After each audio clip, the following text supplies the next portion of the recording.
Life's got a funny way of kicking you when you're down, or at least that's how it felt for me, Monica. I was just a regular 25-year-old, dealing with the usual mess of a life that seemed to spiral out of control more often than not. My days were filled with the mundane tasks of a job that was as uninspiring as watching paint dry, and my nights? Well, they were spent arguing with Jake, my boyfriend of 3 years. Jake was complicated. On good days, he was the guy who'd make you laugh until your stomach hurt. On bad days, he was the master of cold shoulders and harsh words. Our relationship was hanging by a thread, frayed and worn from too many fights about things neither of us would remember the next day. One particularly drab Thursday evening, I found myself sitting across from Jake at our usual spot, a dingy diner that had seen better days.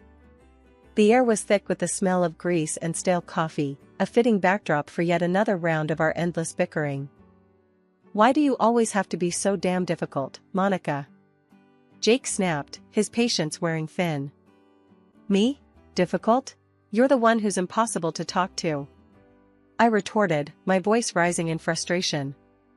The conversation went round and round, like a merry-go-round that had lost its charm. It was always the same issues, the same arguments. Money, commitment, the future, you name it, we fought about it. Our words were like daggers, each one sharper and more hurtful than the last. As we left the diner, the cold night air did nothing to cool our tempers. The walk home was silent, each of us stewing in our own anger. The tension was palpable, a thick fog that refused to lift. Once we were back at our cramped apartment, the silence continued. It was as if we had run out of words, the bitterness of our argument leaving us both exhausted and defeated. The only sound was the ticking of the clock, a relentless reminder of the time we were wasting. Lying in bed that night, I couldn't help but wonder where it all went wrong. Was this what the rest of my life would look like? Endless fights with a man who seemed more like a stranger with each passing day. The thought was suffocating, a heavy weight on my chest that made it hard to breathe. It was in that moment of despair that I made a decision. I couldn't live like this anymore. Something had to change. Little did I know, the universe had already set in motion events that would change my life in ways I could never have imagined. But for now, I drifted off to sleep, the storm clouds of my life gathering on the horizon, waiting to burst open. Just when I thought things couldn't get any worse, tragedy struck. My parents and I were involved in a horrific car accident. It happened so fast, one moment we were talking and laughing, the next everything was chaos and pain. When I woke up in the hospital, the world as I knew it had crumbled. My parents were gone, and I was left alone with a damaged spine and legs that wouldn't move. I couldn't see a future for myself. My life, as I knew it, was over. Lying in the sterile white of my hospital room, I was drowning in thoughts that maybe, just maybe, my life as I knew it was done for. The doctors, with their carefully neutral faces, told me that my road to recovery would be long, maybe never-ending. Rehabilitation will be a significant journey, they said, their voices a mix of professional detachment and pity. But what I heard in their silence was a louder, scarier message. They didn't want to give me false hope.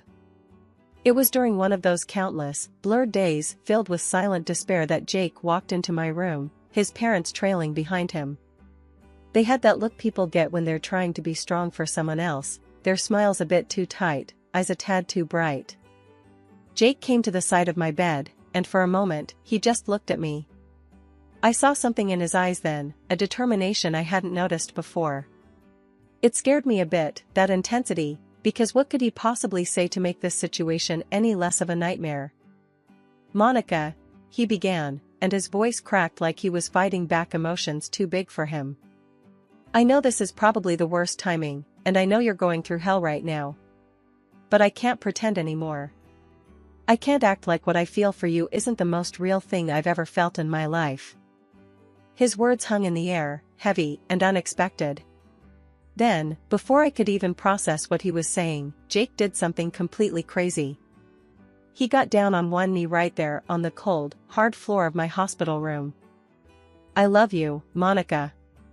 I love you more than I've ever loved anything or anyone in my life. Marry me." Let me take care of you. Let me be the one by your side, through all of this and whatever comes next. His parents, standing just a little behind him, had tears in their eyes. His mom, wiping her eyes with the back of her hand, nodded at me, as if encouraging me to say yes. His dad, a man of few words, just placed a supportive hand on Jake's shoulder, a silent show of approval. I was speechless, my mind a whirlwind of emotions. Fear, love, uncertainty, hope, they all battled within me.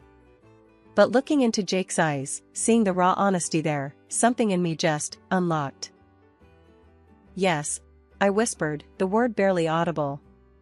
Yes, I'll marry you. The relief and joy on Jake's face were like a sunrise after the darkest night. His parents came closer, both of them assuring me, "We're going to take care of you, dear, as if you were our own daughter. Your family now." The wedding itself was nothing like I had ever imagined my wedding would be. It was small, intimate, with only the closest of our relatives and friends. I was in my wheelchair, feeling a mix of exhaustion and happiness, a bizarre cocktail of emotions. But when I saw the faces of those who came, saw their genuine smiles and teary eyes, I knew this was right. This was real. Despite the unorthodox circumstances, that day was a blur of love, a testament to something I wasn't sure I believed in anymore: hope. Jake and I, hand in hand, faced our small audience, our vows more than just words, they were promises, a bridge over the uncertainty of my recovery and our future. And as we sealed those vows with a kiss, I allowed myself to believe, maybe for the first time since the accident, that life wasn't over. It was just taking a route I hadn't planned on, a route I wouldn't have to navigate alone. After Jake and I got married, we moved into the big, fancy house my parents left me. It was already fixed up for someone in a wheelchair, with handrails everywhere and special stuff in the bathroom to help me take a shower or a bath. At first, Jake seemed all caring and helpful, like he was really gonna stand by me through thick and thin. But that changed faster than I expected. Not long after we moved in, Jake quit his job. He said it was 'cause he needed to take care of me, but honestly, I wasn't seeing much of this so-called care. His excuse was that we didn't need to worry about money 'cause of the inheritance I got from my parents. According to him, that meant he didn't need to work anymore. But here's the kicker, I ended up doing most stuff by myself. Cooking, trying to clean up as best as I could, struggling to take a bath, it was all on me. Meanwhile, Jake spent his days glued to his computer screen, playing games, or hanging out with his buddies at some bar. He'd come home late, usually drunk, and then he'd start on me, calling me a burden and whatnot. It wasn't just Jake either. His parents, who used to be all sweet and caring before we got married, flipped a switch too. They'd come over, and I'd catch them giving me these looks of disgust when they thought I wasn't paying attention. It was like they saw me as some kind of mistake their son had made. One day, I had enough and confronted Jake about it. I was struggling to make a simple meal in the kitchen, and he just waltzed in, looking for something to snack on. "Can't believe you're just lounging around all day while I bust my ass trying to do basic stuff," I snapped, my frustration boiling over. Jake just rolled his eyes, grabbing a beer from the fridge. "Oh, come on, Monica. You act like you're the only one who's got it tough. I gave up my job for you, remember? Gave up your job? Please, you've made that into some kind of noble sacrifice. All you do is mess around all day while I'm stuck dealing with all of this." I gestured around the kitchen, my voice cracking with emotion. "And what's that supposed to mean? You think I enjoy having no life outside of this house? You think I like seeing you like this?" His voice was getting louder, more aggressive. "Having no life? You're out every other night, Jake. How's that having no life? And me? I didn't choose this. I didn't ask for any of it." I was shouting now, tears of anger and frustration welling up in my eyes. The argument spiraled from there, each of us hurling accusations and hurtful words until we were both too exhausted to continue. It was clear as day that the man I married, the family I thought I'd gained, they weren't the support system I'd hoped for. They were just another set of obstacles I had to navigate in this new, harsh reality of mine. As the days turned into weeks, the atmosphere in my home shifted from uncomfortable to outright hostile. Jake's parents, who had once put on a facade of concern and affection, now treated my home like their personal kingdom, blatantly disregarding any semblance of respect or boundaries. Their behavior escalated quickly. They roamed the house as if it were theirs, rummaging through the refrigerator at any hour, taking food without so much as a "by your leave." The living room became their domain, the sofas permanently indented from their constant lounging. The television blared from morning till night, filling the house with incessant noise that grated on my nerves. I remember one afternoon, trying to catch a moment of peace, I asked them, yet again, to lower the volume. "Could you please turn down the TV? I'm trying to rest, and it's really loud," I pleaded, my voice laced with frustration. My mother-in-law, without so much as glancing my way, waved dismissively and replied, "Oh, stop fussing. The volume's fine. You're just too sensitive." Their audacity left me fuming, but nothing prepared me for the discovery I made one quiet morning. I decided to sort through my mother's jewelry, seeking a small connection to her, a moment of solace amidst the chaos. As I opened the cherished casket, my heart sank. The pearl beads, a precious keepsake from my mom, were gone. The shock of their absence was quickly overshadowed by anger when, later that day, I saw the missing beads adorning my mother-in-law's neck. I confronted her, my voice shaking with a mix of rage and disbelief. "Those are my mother's pearls. How did they end up with you?" She feigned confusion, a poorly masked look of guilt quickly passing over her face, before she retorted, "Your mother's? Don't be ridiculous. These have been mine for years. You should be ashamed, accusing me of such nonsense." Her words stung, but they also solidified my growing suspicions about the kind of people I was dealing with. My discomfort turned to vigilance, and it wasn't long before I noticed other items missing: paintings that once graced our walls, expensive dishes that were part of my family's collection. Each disappearance chipped away at my sense of security, leaving me feeling more isolated and betrayed. The final straw came when I caught a glimpse of my mother-in-law one evening, sneaking out with a large, bulging black bag. Her hurried pace and the way she glanced around, thinking she was unnoticed, spoke volumes. I couldn't stay silent any longer. Confronting her the next day, I demanded, "What was in that bag you took out last night? More of my things? More of my parents' memories you decided you're entitled to?" Her reaction was a mix of defensiveness and guilt. "You've got it all wrong," she stammered, avoiding my gaze. "I was just taking some things to donate." "Your accusations are hurtful and unwarranted." But her words rang hollow. The evidence was too damning, the pattern too clear. I was living with vultures, picking over the remains of my past life, my family's legacy. The realization was a bitter pill to swallow, leaving me to wonder how I could ever have thought these people were my family. Lily, my beacon in the fog of deceit surrounding me, was more than just a friend at this point. She was my ally in a house that felt more like enemy territory with each passing day. During one of her routine visits for my massage therapy, which had become one of my few solaces, I finally broke down and shared my darkest suspicions about Jake and his parents. The weight of my words hung heavy in the air, thick with betrayal and fear. Lily's response was immediate, a mix of outrage and practicality. "Monica, we need solid proof. How about we plant some bugs in the house? Catch them red-handed?"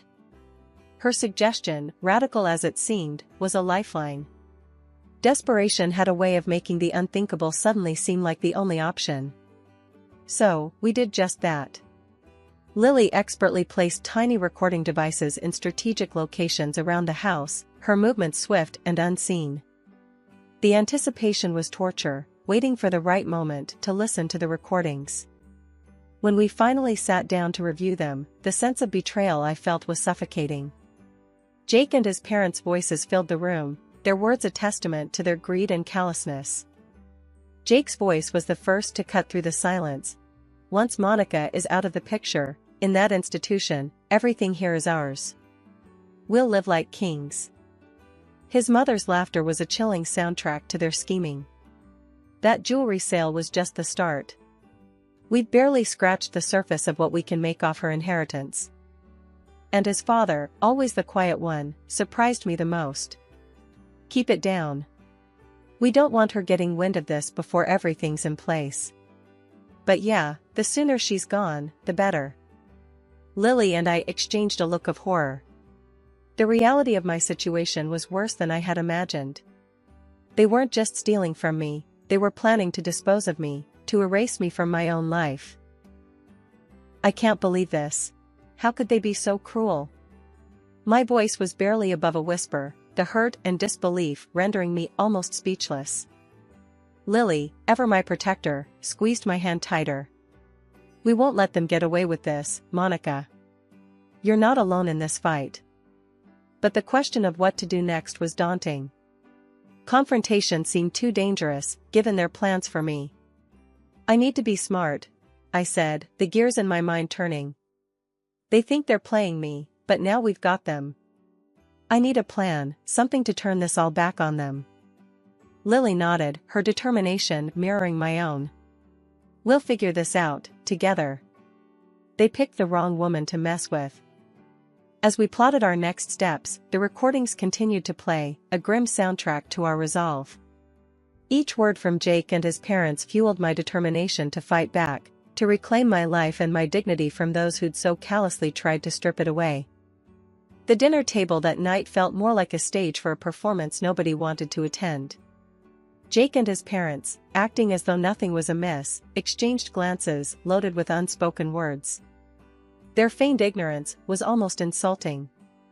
As we sat there, the chasm between us couldn't have been wider. I couldn't shake the feeling of betrayal, the sting of their deceit cutting deeper with every secretive look they shared.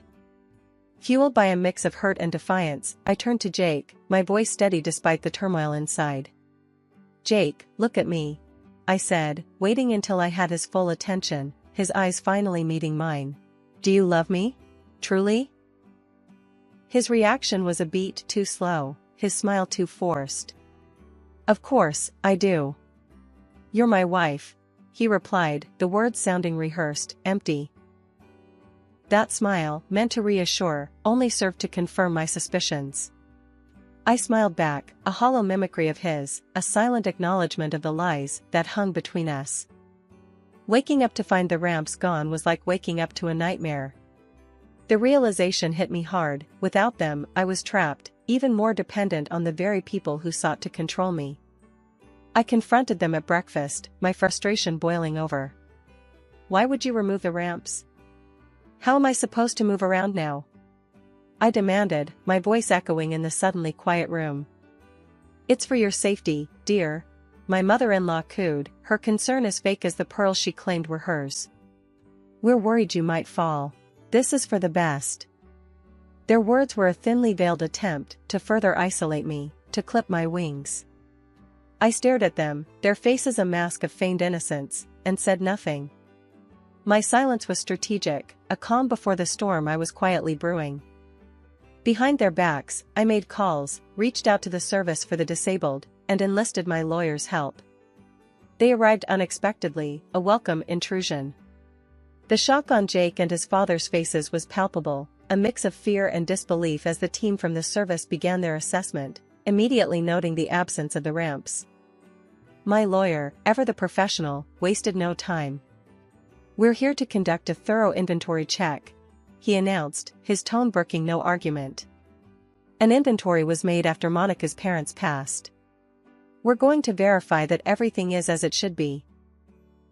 As the meticulous inventory unfolded, the stark reality of betrayal became increasingly apparent.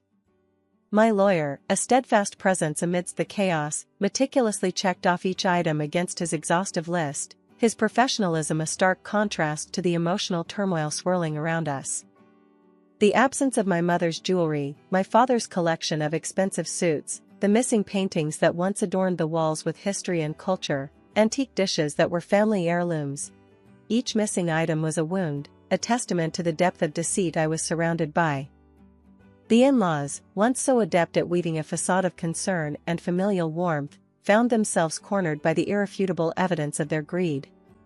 Their initial shock quickly gave way to a desperate attempt at salvaging whatever they could from the situation. Tears streamed down my mother-in-law's face as she turned to me, her voice quivering, "We're so sorry, dear. It all just got out of hand. Please, can't we move past this?" Her husband, my soon-to-be ex-father-in-law, echoed her sentiment, his voice breaking under the weight of his guilt. "We never meant to hurt you.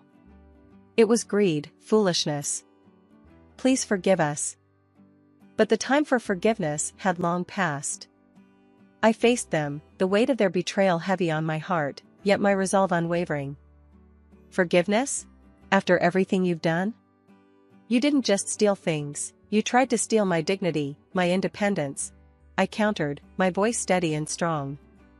Turning to the police officers, I presented them with the inventory results and the recordings, undeniable proof of the in-laws' deceit. "These are the people you're looking for," I said, the finality in my voice marking the end of this chapter of my life. The court proceedings were swift, the evidence overwhelming. The judge's gavel sealed their fate, sentencing them for their crimes, mandating the return of what could be salvaged from their thefts, and compensating for what could not. Watching them face the consequences of their actions, a mix of relief and sorrow washed over me. Justice had been served, but at what cost?